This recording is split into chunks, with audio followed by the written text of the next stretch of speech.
Hi welcome. ഞാൻ ഇന്ന് തയ്യാറാക്കാനായിട്ട് പോകുന്ന ഒരു പുളിഞ്ചിക്ക അച്ചാറാണ്. ഇതിന് ആദ്യം നന്നായിട്ട് വാഷ് ചെയ്തെടുത്തിട്ടുണ്ട്. അത് എടുത്തിട്ട് നമ്മൾ അതിൻ്റെ മുകൾ ഭാഗവും അടിഭാഗവും കട്ട് ചെയ്തതിന് ശേഷം 2 പീസാക്കി കട്ട് ചെയ്തെടുക്കാം.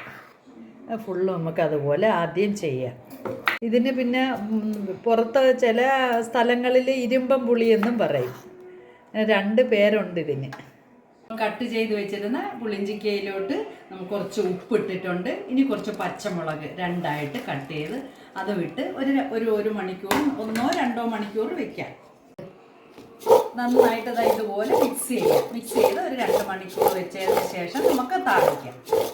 അപ്പം ഇതിൻ്റെ ചാറെല്ലാം ഇതിലോട്ട് ഇറങ്ങും. ആ ചാറെടുത്ത് വേണം നമ്മൾ താളിക്കുന്നതിലോട്ട് ഇടാൻ. താളിക്കാനായിട്ട് നോക്കാം. അതിനായിട്ട് ഞാൻ നല്ലെണ്ണ ഒഴിച്ചിട്ടുണ്ട്.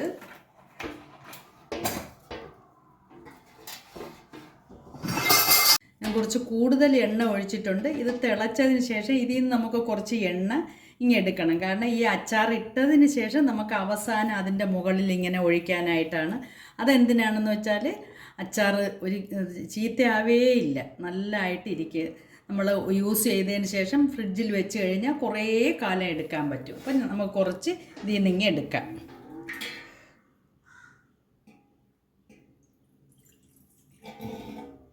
നമുക്ക് കടുകിടാം.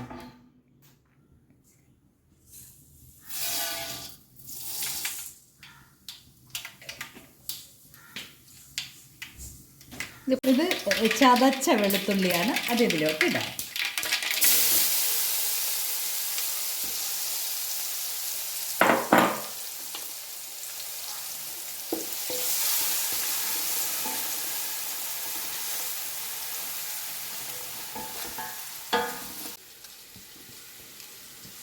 ഇനി കുറച്ച് കാശ്മീരി മുളക് ഒരു 7-8 എടുത്ത് ഞാൻ 2-3 ആയിട്ട് കട്ട് ചെയ്തതാണ്. അതുകൂടി ഇതിലിടാം. കറിവേപ്പില ഇടാം. നമ്മൾ വെളുത്തുള്ളി, കറിവേപ്പില, മുളക് എല്ലാം നല്ല പച്ചമണം എല്ലാം മാറി ഏതാണ്ടൊക്കെ നല്ല പരുവായിട്ടുണ്ട്. ഇനി നമുക്ക് മുളക് പൊടി ഇടാം. ഈ മുളക് പൊടി ഇടുമ്പോൾ നമ്മൾ പിന്നെ തീ സിമ്മിലാക്കിയിട്ട് വേണം ഇടാൻ.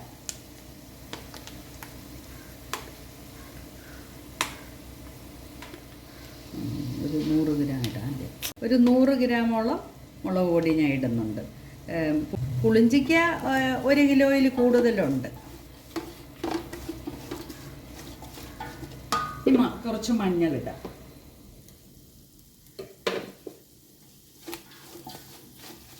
ഇനി ഉലുവപ്പൊടി ഇടാം.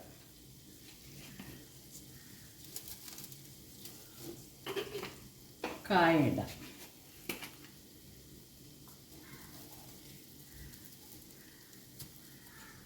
ഇനി ഇതിലേക്ക് നമുക്ക് വിനീഗർ ഒഴിക്കാം.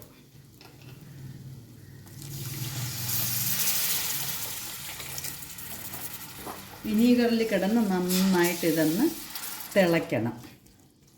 നല്ല തിളച്ച് വന്നതിന് ശേഷം നമുക്ക് ഓഫ് ചെയ്ത് അത് തണുത്തതിന് ശേഷം മാത്രമേ നമ്മളെ പുളിഞ്ചിക്ക ഇടാൻ പറ്റത്തുള്ളൂ. ഇതിലിട്ട് വെച്ചിരുന്ന പുളിഞ്ചിക്ക ഞാൻ ഇതിലോട്ട് ഊറ്റി വെച്ചിട്ടുണ്ട്. അതിലെ വെള്ളമാണിത്. അതുകൂടി നമുക്കിതിലൊഴിക്കാം. അത് ഞാൻ പറയാൻ വിട്ടുപോയായിരുന്നു. അതിന് ഉപ്പ് വെള്ളമാണിത്. ഇതിലേക്ക് ഒഴിക്കാം.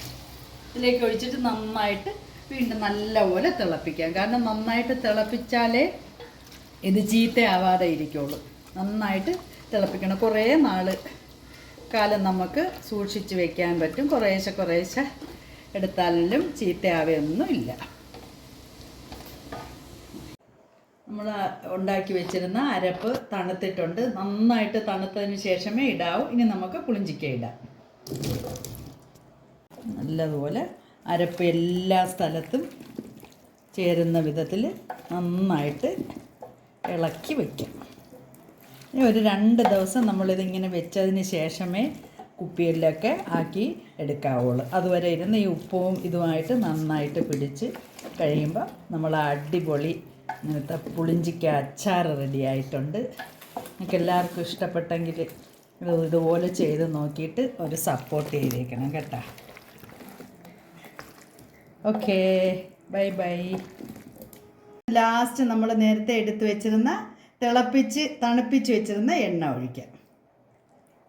നല്ലെണ്ണയാണ് താളിക്കാൻ ഒഴിച്ചത്, നല്ലെണ്ണയാണ്, തിളപ്പിച്ചതാണ്.